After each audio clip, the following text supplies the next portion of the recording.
بسم اللہ الرحمن الرحیم۔ مرگی کے مریض کے لیے میں آج عرض کروں کہ جب بھی کسی بھی مرگی کے مریض کو دورہ پڑے، اس دوران آپ کیا کریں کہ جلدی سے 2-4 جوے لہسن کے، دیسی لہسن کے کوٹ کر اور مرگی کے مریض کے ناک کے پاس لے جا کے ان کو سنگھائیں۔ جیسے ہی آپ سنگھائیں گے 1 سے 2 دقیقوں میں، 1 سے 2 منٹ میں ان کو ہوش آ جائے گا۔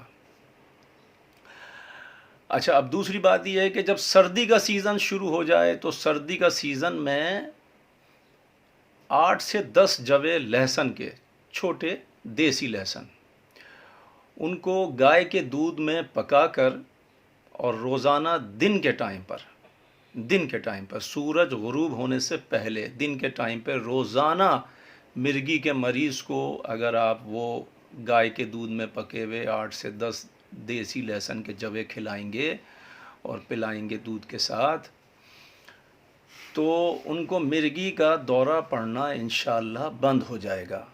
لیکن یہ پوری سردیوں کیجئے، پھر دوسرے سال بھی سردیوں کیجئے، سردیوں میں یہ آپ کریں، انشاءاللہ تعالی اس سے بڑا افاقہ حاصل ہوتا ہے۔ والسلام، خدا حافظ۔